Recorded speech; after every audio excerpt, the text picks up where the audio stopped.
Howdy, everyone. This will just be a short video to complete everything that we need to discuss for the first examination, which is going to be a week from this coming Friday, if I've figured that out correctly. Okay, so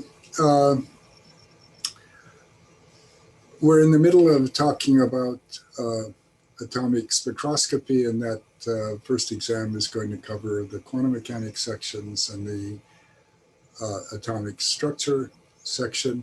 And then there's a whole bunch of practice problems, first on quantum mechanics, and then there are also some problems on atomic spectroscopy. This cartoon is primarily aimed at our biochemists who take the physical chemistry courses. I think it's kind of cute. Anyway, I hope you're all doing well. I hope you're well prepared for the cold weather. Make sure your cars have antifreeze in it, and make sure you have enough food in case it's going to be hard to get to the stores with icing and so on. Okay, so this is where I stopped with the previous recording. And as I've contended, if you understand these two pages, you can understand a heck of a lot about all the properties of inorganic systems. You can better understand why sodium likes to form sodium plus cations, and why fluorine wants to form F minus anions. So all of this pretty much goes back to the concept of shielding. So the basic rule that we're going to have is that inner electrons poorly shield each other, but they shield the outer electrons well. So we're looking at our lithium atom here as a first example. We have a +3 charge, and I've labeled the electrons 1, 2, and 3. Electrons 1 and 2 do not shield each other very much, and the outer electron does virtually nothing to shield either of these electrons. So what's been calculated is that each of these electrons thinks it's seeing a +2.69 charge. If the other electrons weren't there, it would see a full 3.0 charge. If the other two electrons totally canceled out as much as they could, it would be a +1 charge. So you can see this electron is shielded very, very little. And the same for electron 2.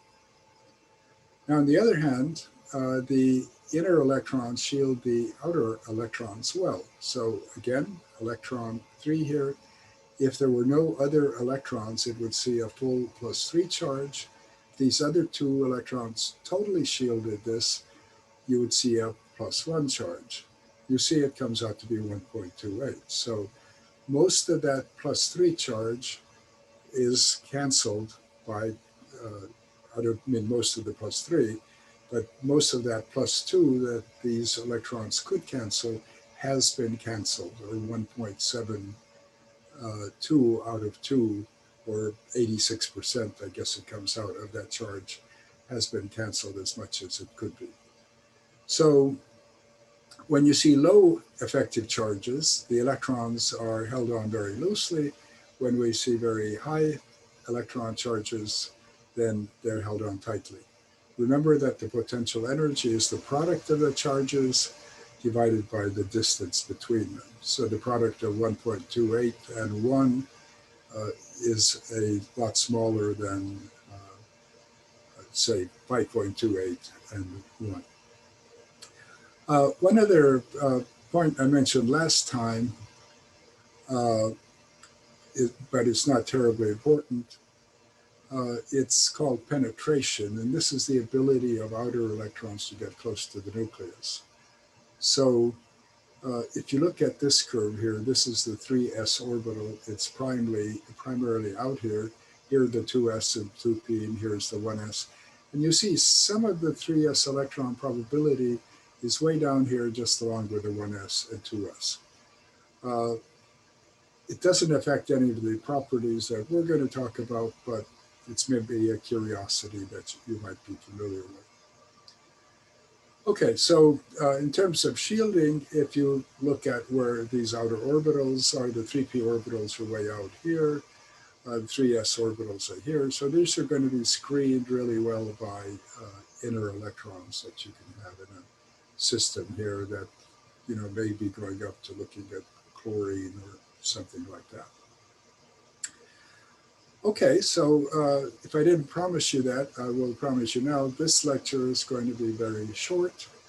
I looked at the time on the other one, it was already 69 minutes. This one's probably only going to be 15 minutes or so. But this will complete everything that will be on the first exam. But let's just review much of what you learned in freshman chemistry. So group 1 elements are lithium, sodium, potassium, rubidium, and they all end with one electron in a s orbital. So lithium is 1s2, 2s1, sodium is 1s2, 2s2, 2p6, 3s1. If we go to group 2 elements, they add one more outer electron. So beryllium would be 2s2 here, magnesium would be 3s2, and so on. Okay, so on the previous page, I talked about lithium, and we had this model. We had a central charge, inner shell of electrons, and then the outer electron that we looked at. Just to look at it in a little bit more detail, let's look at sodium rather than lithium now. So in this case, we would have 10 electrons that are inner shell and one outer electron. So when people have done the calculations, this 3s electron on the sodium sees a charge of 2.51. Now notice how small that is, because there are 11 protons in the sodium nucleus. So if there were no shielding, the one electron outside here for sodium would see a plus 11 charge. And it's all the way down to 2.51. So the other 10 electrons could potentially cancel out 10 of the charges, but what they're in fact canceling out is about 8.5 out of that 10. But having a small number here means that 3s electron is not held very tightly, and therefore we can make Na plus very easily. And maybe down below I'll have some numbers also, but for potassium, rubidium, they also very easily lose that electron. Any of these solids that you throw into water, they will immediately react with the water, become the ionic form, potassium plus, for example. They'll generate hydrogen, oftentimes ignite it, maybe even go with a bang and stuff. And that's just because that electron is so very easily removed. So just about the most important thing to understand about inorganic elements, metals and others, is the ionization potential. And so what an ionization potential is, it's the amount of energy it takes to remove an electron. Similar to this, and we'll talk about it later, is something called electron affinity. This is how tightly an atom wants to hang on to an electron. But the point is, if it takes a lot of potential energy to ionize an electron, that means it's really hard to take off. So this is just the general curve, and I will talk about the details of this to see how inorganic properties work. So notice what were long called the inert gases: helium, neon, argon, krypton, xenon, etc. These have the highest ionization potentials. And so for a long, long time, even through the time that I was in college, they were thought not to be able to form compounds at all. As far as I know, no legitimate molecules have been made from helium or neon as yet, but you can make things like xenon hexachloride or xenon hexafluoride or krypton fluoride and so on. When we get really far to the right, then these are no longer inert elements. We get into transition metals, and life just gets rather more complicated. So the ionization potential properties don't affect these very much. Okay, well, this would be the first row of elements. If you look across the periodic table, you'll go from lithium with a Z of 3 or 3 protons to neon with 10 protons. And you can see there's a steady trend of increasing ionization potential with minor exceptions in between. So make sure you understand the general trends. The general trend for ionization goes up with Z in a row as the Z effective goes up. And the reason for it is the similarity that we pointed out between sodium and magnesium, or actually, I don't think I pointed out the magnesium case very well. In the magnesium case, when you add the second electrons, these two outer electrons are shielded well by the inner electrons, but they shield each other poorly. When they're in the same shell, they shield each other poorly. So when you go from sodium to magnesium, you're adding a full +1 charge to the nucleus, and maybe only 10% of that or so is canceled out by the other electron in the same orbital. So if you had a full cancellation by the electron in the same shell, then you'd expect 2.51 to go to 3.51. So maybe you're getting actually 20% cancellation by that electron, but not very much. But the point is, notice the Z effective goes up, and so magnesium is not quite as reactive as sodium. If you have a nice clean strip of magnesium, you can light it with a match and it will burn nicely. Fireworks are made from magnesium metal strips and shot up into the air with other elements that give you colors and so on. So magnesium is still very reactive, but it's going to have a higher ionization potential and harder to react than sodium. If you drop magnesium into water, nothing happens. Okay, so magnesium isn't labeled here. Well, okay, here's sodium. Magnesium isn't labeled here, but you can see it's up. And then the next element is aluminum. It's down a little bit, and then the rest go up as you get poor shielding. Okay, so for each row, we have this general trend of increasing ionization potential as the atomic number is increased with the extra plus charge, and incomplete shielding, which makes the Z effective go higher. The other trend, the other major trend to notice is neon is lower than helium, argon is lower than neon, krypton is lower than argon. And that's because these electrons wind up in further out shells. So when you're going through the family for lithium and helium, then the outer electron is at 2s2. When you get to sodium, the outer electron will be 3p6 for neon. When you go to argon, it'll be 4p6. Krypton will be 5p6. Xenon will be 6p6 for the outer electron. And the 6p electrons are further out than the 5p electrons, which are further out than the 4p electrons. So this general decrease going down a family is due to the fact that the distance from the nucleus to the outer electrons decreases, and the overall potential energy here is given by this formula. I said that backwards. The outer distance increases, and so the potential energy becomes lower for hanging on to that electrons. So be sure you understand these two trends, not just for this exam, but whenever you think about chemistry and you're trying to understand why different properties are different, you should understand why sodium has a higher ionization potential than potassium, argon lower than neon and things like that. Uh, but also in each row, how you get the increase. Well, let's look at some numbers. So we start off with lithium. As I pointed out, its effective charge is 1.28.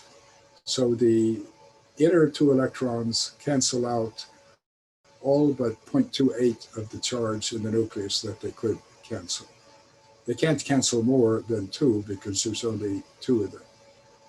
If we go to beryllium, then this outer electron that you're adding shields the other outer electron only partially, and so you see we're getting an increase of 0.63. So somewhat more shielding, but a lot less than some of the inner ones. But that explains why beryllium, which is the dot above the B for boron, is higher. We go to boron, and you can see there is a very slight decrease. And I sometimes like to ask you on exams about exceptions.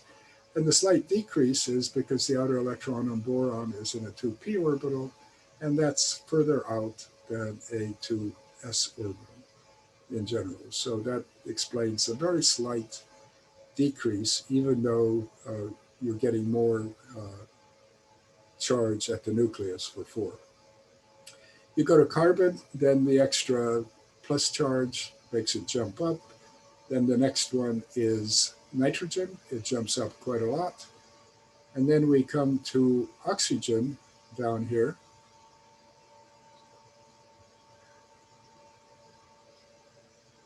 I'm blocking my own screen here from being able to tell you what the inner electrons are.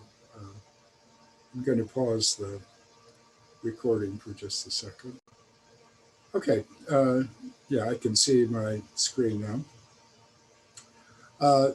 So the nitrogen popped way up, but then we come to oxygen and it drops a little bit. And so what's going on here? In freshman chemistry, they sometimes teach you there's an extra stability of having a half-filled shell. We'll talk about that later, but that's kind of a silly concept that some people have thrown into freshman chemistry books. We'll see that it's got more to do with other features. But in any case, notice oxygen has one more plus charge in its nucleus than nitrogen, 8 instead of 7, but its ionization potential drops. And the reason for it is, you see, we go to 2p4. In nitrogen, according to what's called Hund's rule, each of the 3 electrons goes into a different p orbital. So you have 3 unpaired electrons all spinning in the same direction.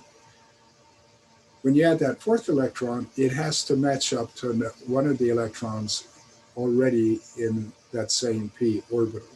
And so you're going to generate more repulsion between those 2 electrons in that orbital. And so despite the fact that the inner nuclear charge has gone up by +1, the ionization potential drops just a tiny bit over the nitrogen. Okay, then we go on to fluorine, and we're back up here. And so this is high ionization potential. It's very hard to remove an electron from fluorine. In fact, as we know, fluorine has a very high electron affinity. It wants to attract electrons and become F-. So in general, the trend is, as we go down this way, for ionization potential to go up. There's a couple of glitches at beryllium and oxygen with explanations that I've shown here. And just to show you how the charge goes, the Z effective for neon is 5.76. If you had complete shielding by all other 9 electrons, then you would expect to see a charge of 1. If you expected only complete shielding by the 4 inner electrons, then you would expect to see a charge of +6. And you can see that's pretty close to where you are. These outer 6 electrons don't do a very good job of shielding each other, but maybe contribute to maybe 10 to 20% of the overall shielding. But the bottom line is what is important. We go from lithium 1.28 to 5.76 to neon. So that outer electron on neon, what is that, about a factor of not quite 5, 4.5. So it's about 4.5 times harder to remove an electron from neon than it is for lithium. I'll put one more number in the table. We talked about sodium already. And as I've said, for the group 1 elements, when you go into the next shell, then you have a lot more nuclear charge that has to be canceled out. But still, a lot of that in sodium is canceled out. The electron is not seeing plus 11 like it would if there were no shielding, but it sees only 2.51. So the difference between 2.51 and 11 represents shielding by all those other electrons. Okay, so this is where we stop. When we continue with lecture on Monday, we will be going into new topics. The Chemistry 322 course will go into talking about molecular structure. The Chemistry 327 course will go into discussions of symmetry. So I can't take questions. All I can do is wish you well and don't get caught. So take care.